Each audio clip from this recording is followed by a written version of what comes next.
Today we're taking a closer look at one of the most essential and supportive classes in Odin Valhalla Rising, the Priest.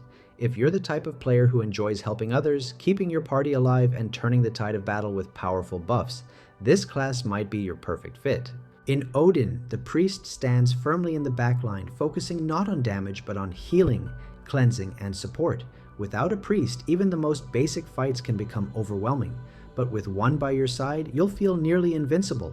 The Priest has two advanced avatars to choose from: the Saint, a pure healer who excels in recovery and resurrection, and the Paladin, a hybrid frontline supporter who brings defense, buffs, and solid survivability to the party.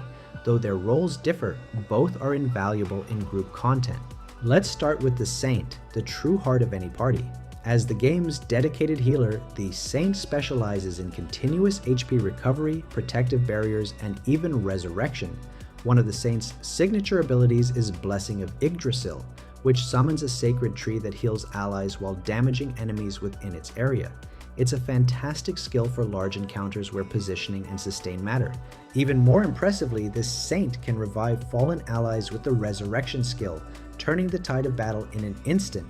This kind of support makes her absolutely irreplaceable in tough boss fights and PvP skirmishes. Most of the Saint's active skills are healing based, whether it's overtime regeneration, burst recovery, or cleansing debuffs from allies. She also has utility tools like Holy Flame, which strips a buff from enemies, and Judgment of the Sky, which pairs with Piercing Light to reduce enemy healing efficiency. So even while healing, the Saint can disrupt enemy support and tip the scales in your team's favor. When it comes to passive skills, the Saint focuses on reducing incoming damage and lowering threat generation so she doesn't accidentally pull aggro while healing. One standout passive, Enlightenment, gives her a chance to reduce all cooldowns when casting skills, potentially letting her chain crucial abilities faster than expected. Now let's switch gears and talk about the Paladin. While the Saint stays behind the lines, the Paladin marches right to the front, shield and hammer in hand. The Paladin is a hybrid sub-tank and buffer, offering a unique balance of defense and team support. Unlike the Saint, the Paladin doesn't focus on pure healing. Instead, they empower the party using a system called auras, temporary field buffs that must be swapped in and out based on the battle situation. These include Aura of Swiftness, which boosts movement and attack speed, Aura of Restoration, which provides healing over time, and Aura of Resistance, which protects allies from crowd control. Only one aura can be active at a time, so good timing and awareness are key. Knowing when to switch from mobility to protection or healing can dramatically change the outcome of a fight. For self-protection, the Paladin has skills like Thorn Shield, which reflects a portion of incoming damage, and Blessing of Earth, which generates a protective barrier to absorb hits. You also get Purify, a skill that removes debuffs, keeping both the Paladin and their allies in fighting shape.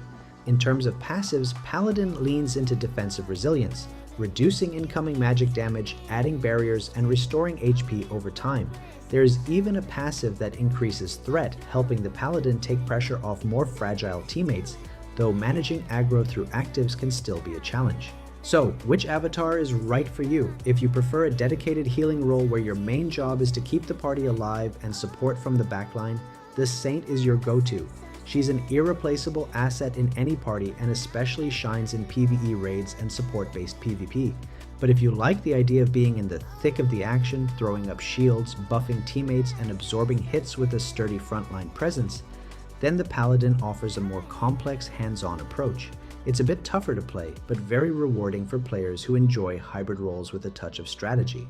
That wraps up our look at the Priest class and its two powerful avatars, the Saint and the Paladin. Whether you're keeping your team alive from the back or leading the charge with divine strength, this class has something special for every support-minded player. If you found this video helpful, be sure to like, subscribe, and hit the bell so you don't miss our next class spotlight.